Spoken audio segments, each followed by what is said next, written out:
New World Order, the JFK assassination, and ties to the Antichrist. These are just a few of the conspiracies that modern theorists tie to the Illuminati. Here are 8 tidbits about the secret society that you can use to impress your friends.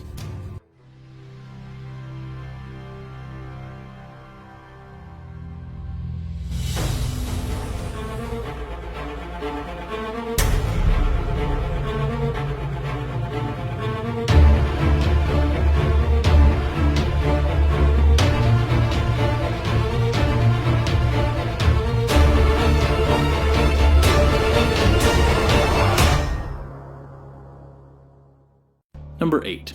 Humble beginnings. Some say that the Illuminati originated thousands of years ago. Well, stay tuned to number 1 to hear that story. However, most modern conspiracy theorists tie the origin to the Bavarian Illuminati. Yep, that's the same Bavaria that's known for their cream donuts that I love so much. In 1776, that's right, the same year that the colonists of America published a little document known as the Declaration of Independence. Anyway, Adam Weishaupt, a professor of religious law from Bavarian-controlled Germany, decided that he was unhappy with the Catholic Church's role in government and the rule of the monarchies. In the eyes of the Illuminati, the monarchies held no true power in the government, but were instead merely puppets of the Pope. He founded a secret society named the Covenant of Perfectibility. They were aimed at recruiting rich, impressionable members that would follow his ideals of rooting out Catholic control within society. By 1778, he realized that name sucked, so he changed it to the Order of the Illuminati. The Illuminati was coined from a term used by Spanish occultists claiming to be illuminated, or ruled by a higher wisdom. If you follow the history books, they will say that the order experienced a quick rise and fall in membership from 1776 until 1787, when the Bavarian government outlawed all secret societies. This spelled an end for the troublesome group, or did it? Number 7. Freemasons, friend or foe. The Freemasons have their own sort of history and connection to conspiracy theories, but we'll have to get into that another time. The Illuminati and the Freemasons, however, have been tied together since the Illuminati's early days.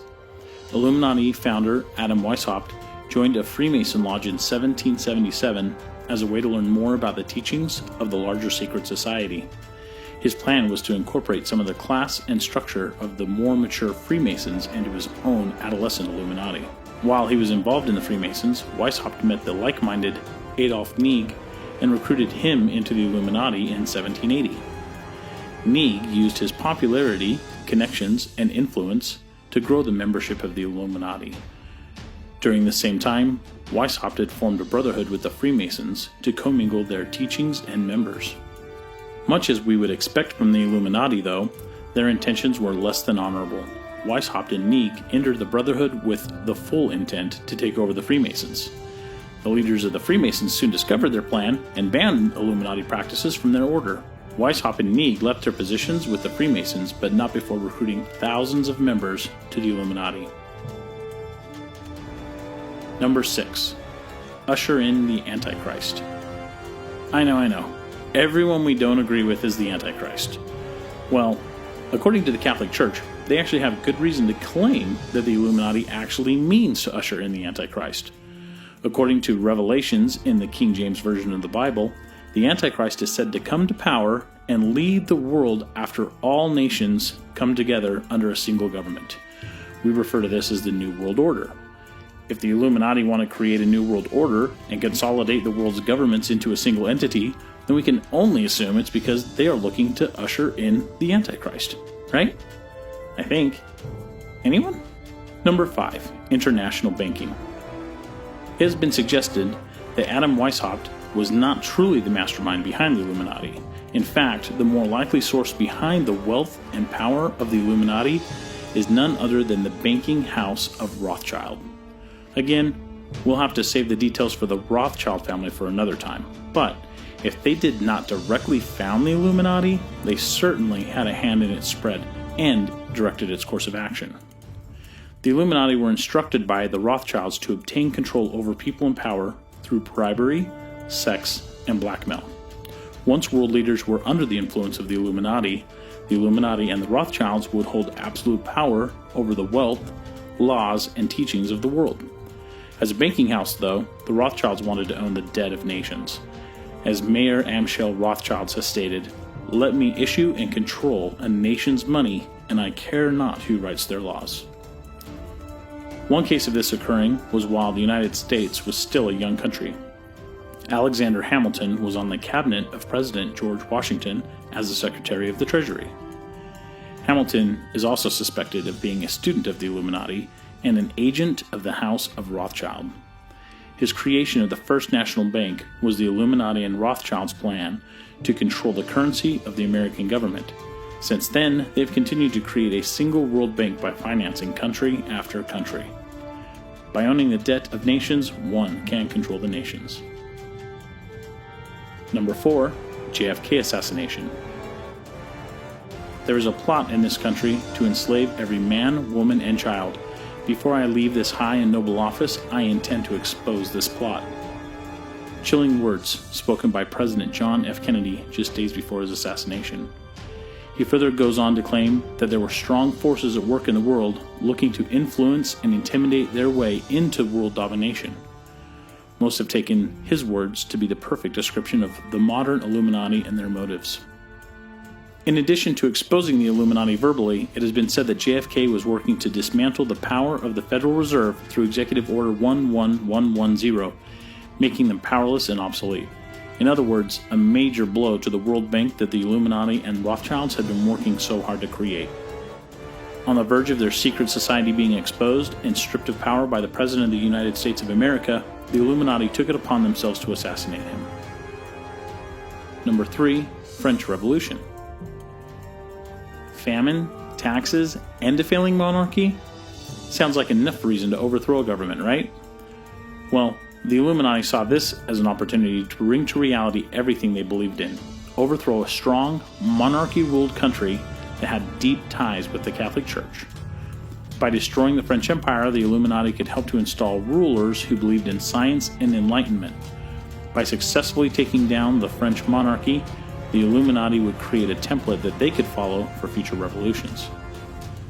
In an unbelievable turn of events, though, the Illuminati were actually caught in their efforts to instigate a revolution. This happened when a courier traveling from Bavarian-controlled Germany to Paris, France, was struck by lightning and killed. It just so happens that this courier was holding several letters meant for Freemason and Illuminati members in France, instructing them to begin a revolution.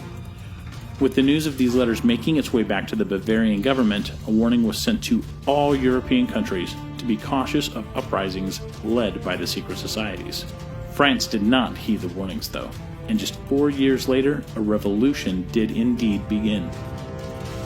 On a random note, Baron Philippe Frederick de Dietrich wanted a song to rally and unite the fighters of the revolution, so he commissioned that one be written. The song, Les Marseillais, was penned that night, and in a mere 2 months, patriotic volunteers were singing it in the streets of France. Eventually, Les Marseillais became the national anthem of France. Why is this interesting? Well, Baron Philippe Frederick de Dietrich just so happened to be a founding member of the Illuminati. Number 2. Ties to communism. Adam Weishaupt created the plan that he would follow for the Illuminati throughout the early 1770s. However, it is claimed that it was completed on May 1st, 1776. The selection of May 1st is no coincidence, though, as it is a symbolic date tying back to pagan celebrations of the sun and of fire, both of which are crucial to the inner teachings and practices of the Illuminati. On May 1st through May 4th, 1886, in Chicago, Illinois, a labor strike began that ended in bloodshed and death. While the police were working to disperse the laborers on strike, an unidentified assailant threw a handmade bomb, killing one officer instantly. The police retaliated immediately by firing into the crowd.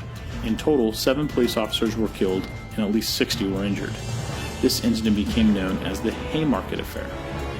How does this relate? Well, in tribute to the workers that were killed as a result of the Haymarket Affair, Socialist and communist political parties chose May 1st as a date to remember the awful circumstances. This has become known as International Workers' Day. While it could merely be a coincidence that the communist and socialist parties chose the same date to memorialize the laborers, what is odd is that the song the laborers were singing moments before the bomb exploded was Les Marseillais. You remember, the one that was originated by the Illuminati during the French Revolution? Number 1. True Origins. Although some believe the Bavarian Illuminati to be the true origins of the order, others believe the Illuminati dates back to the beginnings of human existence. Known as the reptilian elite, aliens from Alpha Draconis star system are said to control the world. These reptilian-like aliens are able to shapeshift as a means to appear human. George W. Bush, Queen Elizabeth II, both Bill and Hillary Clinton, and the Rothschilds themselves are all said to be among the reptilian elite controlling the world. I actually believe that of Hillary, though. I mean, have you seen her? What do you think of all this?